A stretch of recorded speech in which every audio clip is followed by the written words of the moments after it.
los semestres de la UAS terminaban aproximadamente entre el 18 del 20 a 21 de diciembre, ¿no? Pero ahora por el tema de la pandemia, pues se empezó más tarde, ¿no? Por allá en septiembre, casi octubre, y esto obligó pues también que se extendiera en el inicio del siguiente año el tema de la culminación del programa, que creo es 12 de febrero, pero regresamos 5 de enero, se reanuda el receso vacacional y la clase, último día de clases oficiales es el día 29 de enero, ¿no? Entonces, no sé cómo lo nos compartieron la semana pasada, ¿no? Y pues yo creo que tomar todo esto, ¿no? Que nos ha pasado como oportunidad y pues también de antemano se entiende, ¿no? Que ahorita anden saturados por el tema de proyectos, a lo mejor ya finales o en ese tema. Pero bien, chavos, vamos a continuar con otro tema que es bueno, ya le hemos comentado el tema del almacenamiento, salvo que ahorita vamos a ver algo con la presentación antes de meternos ya en la parte técnica, ¿no? Entonces recordemos que ya tenemos por ahí la parte de cómo podemos obtener los datos que nosotros introducimos dentro de la vista del dispositivo, dentro de la pantalla que estamos diseñando, ¿no? Y en este caso utilizamos el ejemplo básico de un login. Ahora, ya que tenemos los datos, decíamos qué podemos hacer con ellos. El día viernes recordamos un poquito sobre unos temas de diseño por ahí, pero pues ya que tenemos estos datos, lo que sigue es, pues si a mí me interesa, mi aplicación necesita almacenar esos datos, yo voy a guardarlos en algún lado en específico, es ¿cómo le hago? O en dónde más bien voy a tener alojado esos datos que yo esté introduciendo, que me van a servir para gestionar y que cumple una necesidad en específico mi aplicación, ¿no? Ahora, ¿cómo Android, ya específicamente hablando, utiliza esta parte de almacenamiento? Bueno, Android utiliza un sistema de archivos que es similar a los sistemas de archivos tradicionales, ¿no? Que son basados en discos y proporciona estas 4 opciones que están viendo en pantalla para almacenar esos datos de los que estamos hablando. El primero de ellos es, perdón, es el almacenamiento específico de la aplicación móvil. ¿Qué quiere decir esto? Que es que almacena archivos que están diseñados solo para esa aplicación. Que ya pueden ser de directorios a lo mejor dedicados dentro de un volumen de almacenamiento interno, pueden ser directorios dedicados dentro de un volumen de almacenamiento externo, ¿no? Utiliza los directorios internos o de almacenamiento interno para guardar información sensible a la que otras apps no pueden acceder, ¿no? Esa es una manera de cómo nosotros podemos almacenar información dentro de la aplicación.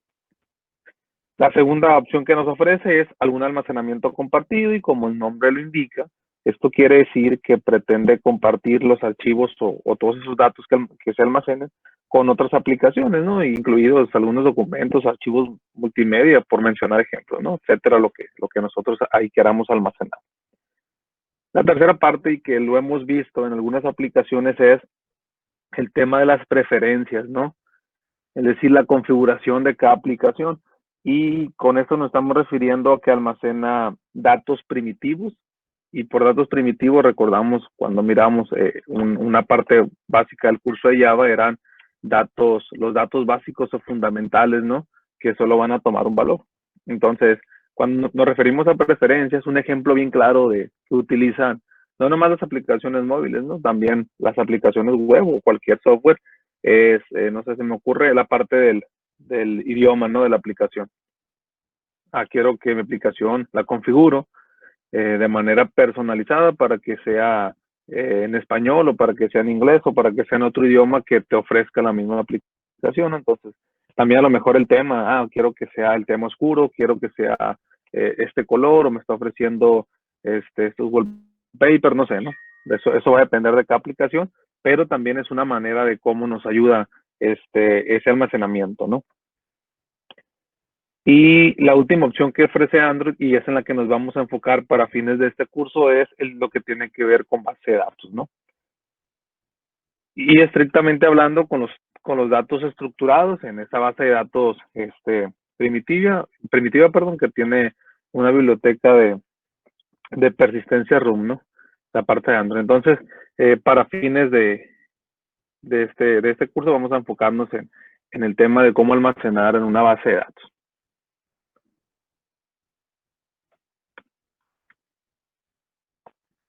Ahora, ¿qué interrogantes debemos plantearnos o nos sugiere Android que nos planteemos antes de decidir cómo almacenar y dónde almacenar nuestros datos? Pues para fines prácticos, pues están estas 4 interrogantes, ¿no?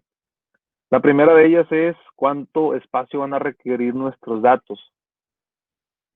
¿Por qué nos hacemos esta pregunta? Porque si utilizamos algún almacenamiento interno, vamos a tener, bueno, siempre vamos a tener un espacio limitado, ¿no? Para datos específicos de la aplicación.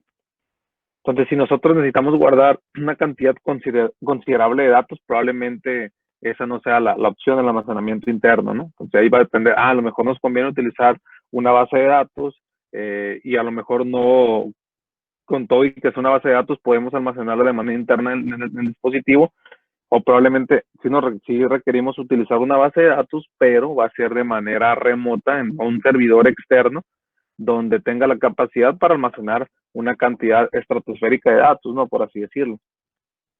La otra interrogante que vale la pena mencionar es qué tan confiable debe ser ese acceso a los datos, o sea, qué tanto nos interesa la seguridad o la parte de, perdón, la parte de la confiabilidad de esos datos.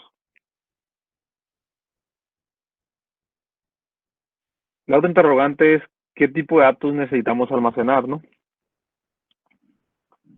Es decir, si necesitamos, qué tan importante va a ser almacenar un solo valor o qué tan importante va a ser almacenar más de un valor, vamos a tener estructuras de datos complejas o compuestas, a lo mejor vamos a tener imágenes, vamos a tener documentos, entonces, ¿qué es lo que nos va a ayudar a resolver esa parte? O bien, si vamos a tener, vamos a tener la parte de preferencias, ¿qué nos conviene? Si a lo mejor podemos mezclar, qué tan recomendable es utilizar una opción de almacenamiento con otra, mezclándola o hacer por ahí algunas conjugaciones con las mismas, pues todo va a depender de esta parte importante, ¿no? La necesidad que se pretenda cumplir. Y la última interrogante es si esos datos deben ser privados, es decir, si nosotros necesitamos que nadie más acceda de las demás aplicaciones a esos datos, probablemente, o que sean datos muy sensibles, ¿no? Que ninguna otra aplicación, imagínense que tengamos que ver con temas sensibles como números de tarjetas de crédito y la gestión de esa parte bancaria, entonces probablemente pudiera ser que utilicemos almacenamiento interno, probablemente que sea otra vez la base de datos, probablemente preferencia, no sé, ¿no? Entonces, todo va a depender de esa necesidad que nosotros pretendamos cumplir.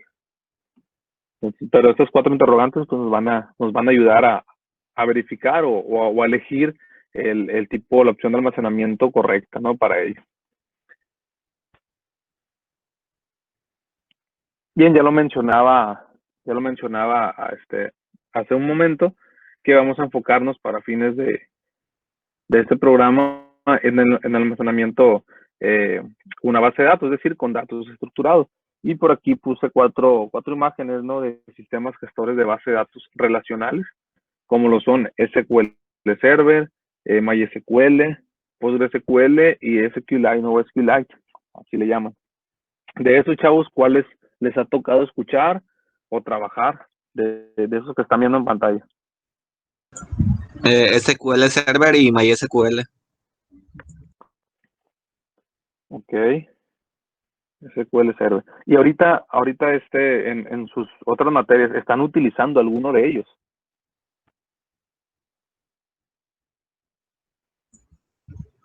No. Ok. Ahorita no. Muy bien, gracias, Eric, gracias, Juan Alejandro. Bien, chavos, entonces no vamos a enfocarnos en lo que es cada uno. Ya veo que ya lo han trabajado en las otras materias, ya fundamentos de bases de datos, ¿no? Ya debieron haber revisado este tema. Y vamos a enfocarnos en este gestor o sistema gestor de base de datos relacional que es SQLite, ¿no? que trabaja muy bien o a la par con sistemas embebidos y que algunas aplicaciones no lo utilizan para almacenar sus datos de manera interna, digo, utilizando este sistema gestor de base de datos.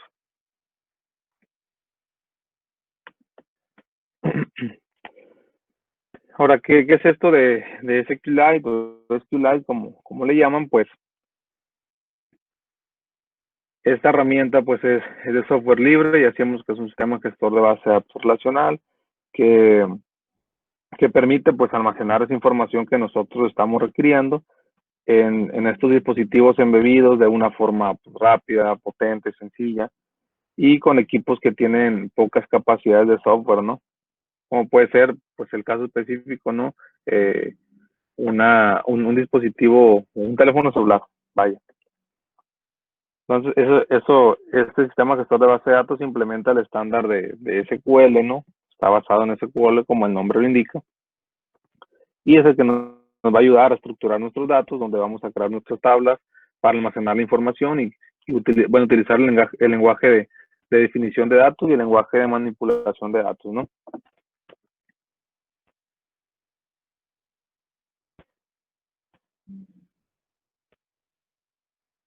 Entonces, básicamente esto es de la parte de almacenamiento. Hasta aquí, chavos, ¿alguna duda respecto al tema este que estamos revisando de manera general antes de entrar a la parte técnica?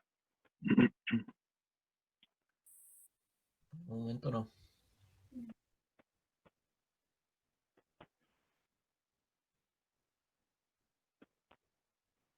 Okay. De los demás, chavos, ¿dudas respecto al tema este de almacenamiento?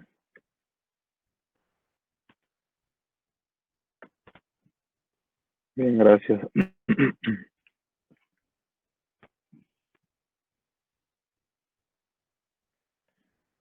Bien, chavos, entonces ahora vamos a tratar de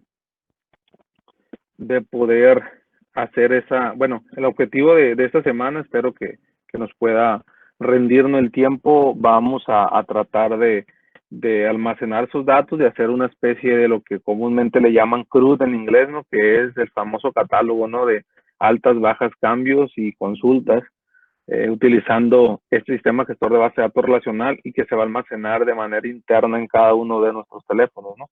Ese va a ser el objetivo planteado de aquí al viernes, antes de irnos al receso vacacional, para ver cómo hacer esa gestión, ¿no? Cómo poder manipular esos datos, cómo poder actualizar esos datos, ¿no? De una manera.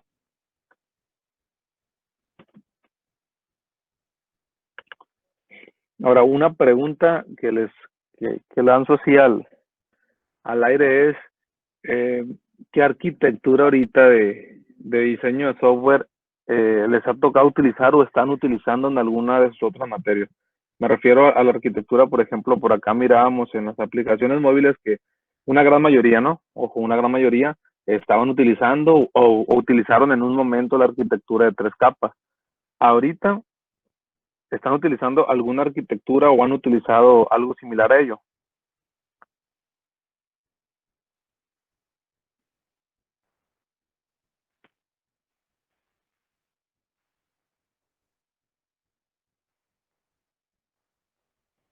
Por lo menos yo no.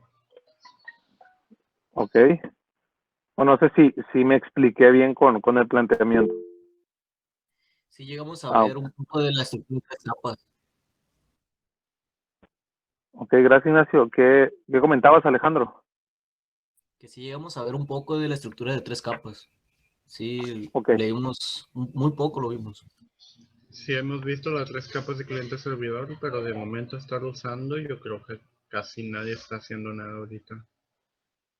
Ok, perfecto. Gracias, Eric.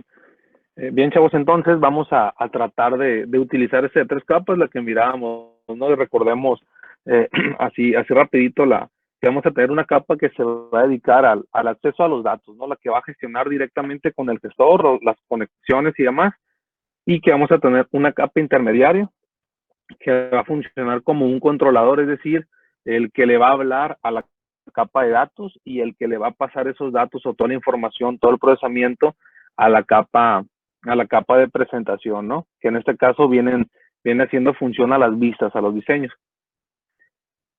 Bien, por acá en nuestro código que tenemos hasta este punto, pues tenemos la parte de ese login y nos hemos metido pues más de lleno con la parte de la carpeta de recursos, ¿no? Con la parte de elaborar diseños. Ahora, la parte de las clases de Java propiamente, que son las que controlan esas interfaces, son las que ya vamos a utilizar un poco más ahora que estamos viendo esta parte del almacenamiento de datos. ¿Cómo vamos a hacerlo? Pues vamos a trabajar esa parte que ya les ha tocado con la arquitectura de 3 capas, y para ello, posicionado en la carpeta Java y en el package, en el paquete Hola Mundo, está medio trabada mi compu. Ok. Vamos a crear un nuevo package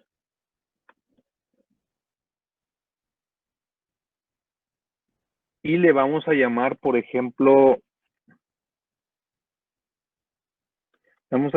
acceso a datos, o le podemos llamar capa de datos, o le podemos dar cualquier nombre, ¿no? Pero que sí nos haga, perdón, una referencia a aquello que nosotros vamos a almacenar dentro de ese package o dentro de esa carpeta, pues para fines de la estructura del código.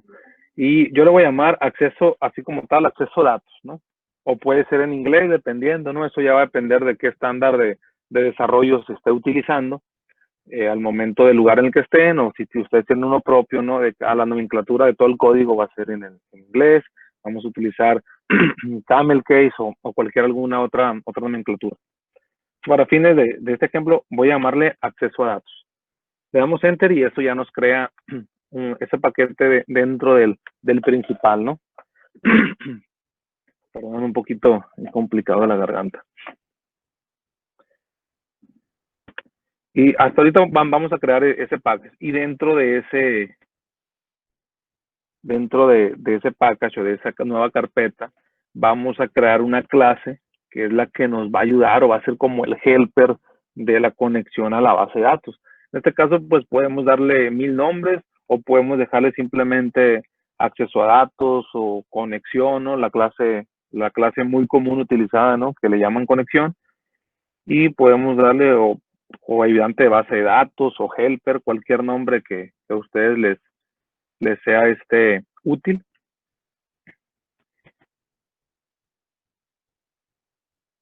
Yo le voy a llamar acceso datos.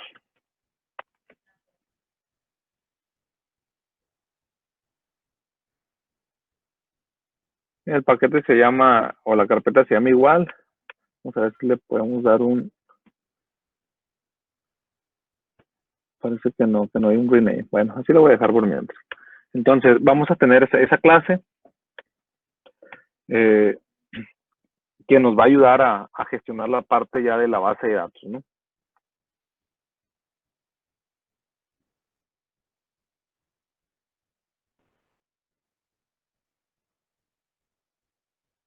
¿Qué es lo primero que vamos a hacer? Cuando ya tengamos, pues nuestra clase será, ya Android trae consigo la funcionalidad o esas otras clases que van a ayudar a gestionar esta parte. Y decíamos sesiones pasadas que con la palabra reservada import, vamos a poder nosotros hacer, como el nombre indica, una importación de aquella clase o de todas de las clases padre o de esa funcionalidad específica de algún widget o cualquier otra cosa que necesitemos para poder acceder a sus funciones, ¿no? Entonces, Android ya tiene por default las clases que vamos a utilizar, y se dan cuenta al momento de escribir Android.database ya nos está sugiriendo la parte de SQLite, que ahí viene consigo, le vamos a dar enter, y por aquí ya nos va a ofrecer toda la parte que va a gestionar en sí el lenguaje de definición y manipulación de datos, ¿no? Y vamos a utilizar una que se llama SQLite Database. esa que estamos en cuestión, y vamos a hacer otro import, Android Database, y vamos a utilizar SQLite Open Helper. Aquí está. ¿Qué estamos haciendo ahí? Nos estamos trayendo las clases que tienen estos nombres, respectivamente SQLite Database y SQLite Open Helper, y que nos van a ayudar a nosotros a hacer la conexión, ¿no? Y gestionar toda la parte de la manipulación. Una vez declarada la clase, vamos a hacer una parte de extender. Vamos a trabajar ya con herencia, que ya lo revisaban en su materia de programación orientada a objetos, y vamos a extender de ese helper. Vamos a extender de ese helper que estamos declarando o que estamos trayéndonos, ¿no? En la parte de arriba, en la parte de importación. Ahora, ¿qué más necesitamos hacer para que esa clase esté accesible y quede de una manera más general? Pues vamos a declarar una variable en la que vamos a almacenar como valor el nombre de la base de datos. ¿Cómo se va a llamar nuestra base de datos?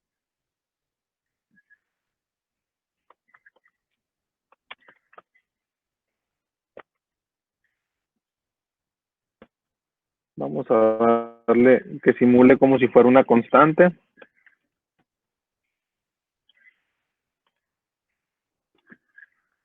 Le vamos a llamar, por ejemplo, no sé, cursos a la base de datos. Es un decir.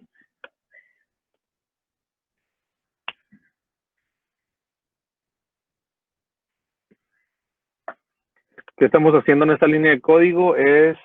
Estamos declarando una variable con modificador de acceso estática. ¿Qué es el modificador de acceso estática? Quiere decir que es una variable estática dentro de una clase. Y con la parte de final estamos indicando que ese valor no va a cambiar. O sea, ese valor siempre va a ser el mismo si funcionara como si fuera una constante, ¿no? Como si estuviéramos trabajando, obteniendo el área de un círculo y utilizamos la constante pi, que es un valor pues fijo, ¿no? 3.1416, 159, algo así, y que ese valor no va a cambiar, ¿no? Entonces aquí le estamos diciendo exactamente algo similar a eso. Estamos declarando esa variable que se llama nombre de base de datos y que va a tener siempre ese valor. Ahora vamos a necesitar otra variable de tipo privada, y que sea una cadena de texto que se llame nombre de la tabla, y le vamos a llamar cursos, por ejemplo, nombre de la tabla cursos, y va a ser igual, va a tomar el valor de, probablemente que también se llame igual, o sea, igual que la base de datos, o curso, por ejemplo, la base de datos se llama curso y la tabla se llama cursos. Y una sintaxis muy específica, por ejemplo, de cuando trabajamos con este tipo de base de datos embebidas, es que vamos a utilizar versiones, ¿no? Versiones específicas cada que se haga alguna, perdón, pues ahí está. Cada que se haga alguna modificación. ¿Para qué tenemos esto? Ahorita vamos a saber por qué, ¿no? Entonces, analizando la sintaxis, son para fines prácticos 3 tipos de variables que fungen como constante. Quiere decir que van a estar estáticos dentro de la clase, que son privados, es decir, nomás se van a utilizar dentro de la clase acceso a datos, y que no van a cambiar su valor, ¿no? Ahora declaramos el constructor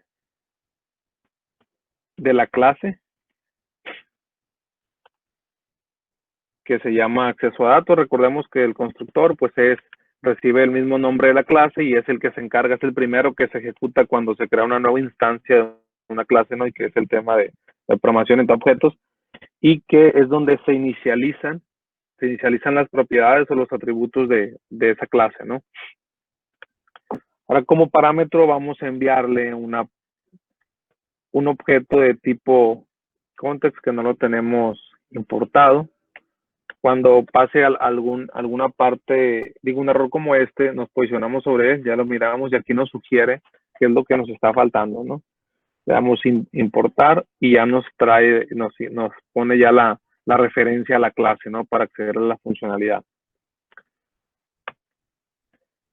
Una vez creando el constructor, vamos a utilizar esta palabra reservada super que lo que hace es aplica la parte de herencia otra vez en programación orientada a objetos y que va a ayudar a acceder a la clase padre o a la superclase para nosotros heredar de esa funcionalidad, es decir, va a acceder a las clases de SQLite que estamos utilizando y recibe como parámetro un contexto y aquí nos va sugiriendo, ¿no? qué es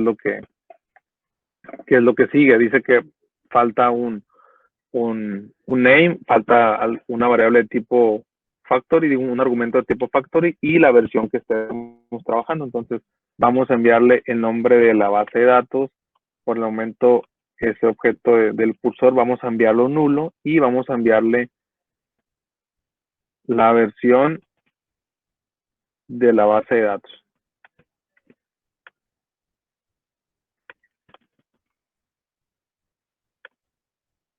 Ok, ¿qué va a hacer esto? Que cuando nosotros instanciamos un objeto de tipo acceso a datos, lo primero que se ejecuta es el constructor y trata de crear o de hacer visible una vez creada la base de datos que se va a llamar curso y que la que nos va a ayudar a gestionar, digamos, una interfaz que creemos, ¿no? Donde almacenemos algunos datos de cursos.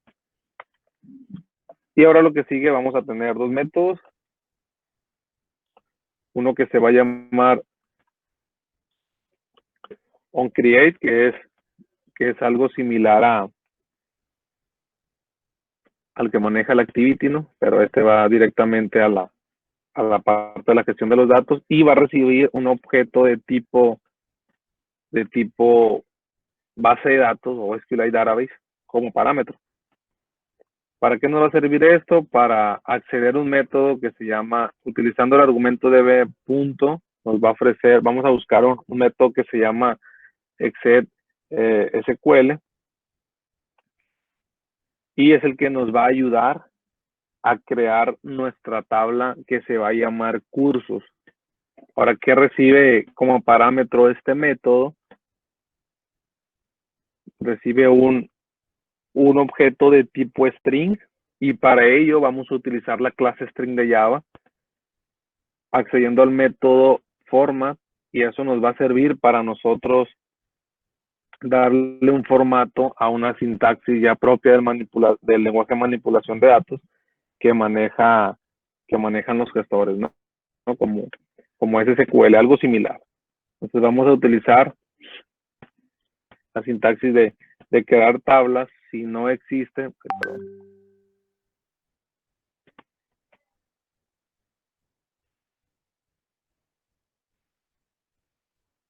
vamos a decirle que va a tener un ID que va a ser de tipo entero, ya hablando en el lenguaje de la base de datos, que va a tener una llave primaria y que va a ser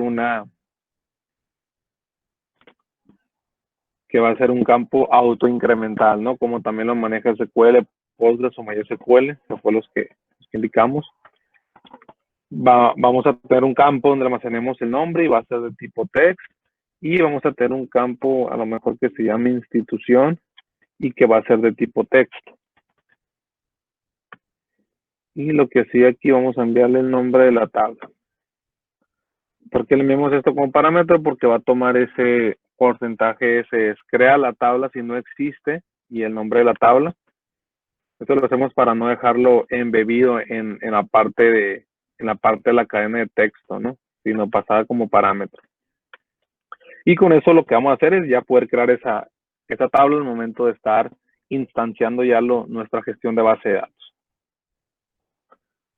Y aquí nos sugiere algo, estamos olvidando que es un método que debemos sobreescribir de la clase lista. Y hay otro método que ahorita no vamos a agregarle lógica, pero que sí lo vamos a tener de una vez, por si llegamos a necesitarlo, que va a ser un método de nivel que va a regresar a un dato vacío, que no regresa a dato más bien, y que se llama onUpgrade, y que recibe como parámetro pues un objeto de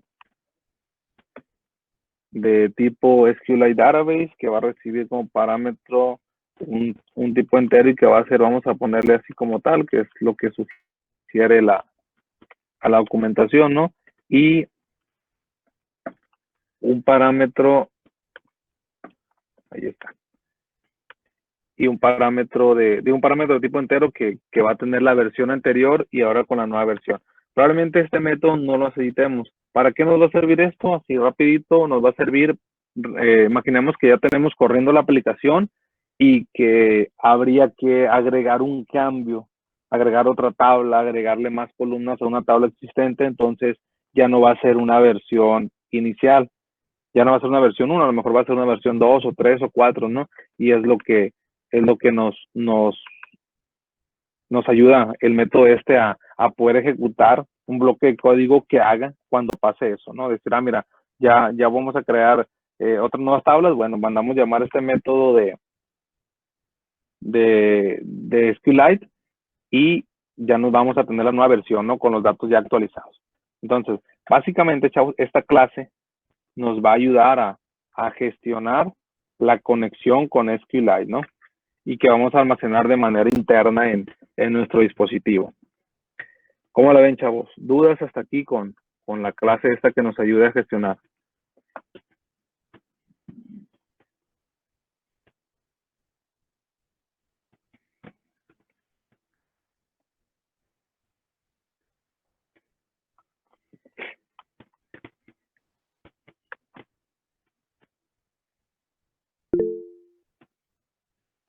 ¿Todo bien? Sí, muchas gracias, Juan. Muy bien. Digo, es algo que no vamos a estar moviendo mucho cuando nosotros estemos definiendo, ¿no? De una manera nuestro lenguaje de manipulación de datos, ¿no? Y esta sintaxis pues ya es propia de SQLite, que se parece mucho a la parte de SQL o MySQL, ¿no? Lo comentaba. Entonces, ¿dudas, chavos? Gracias, Ignacio.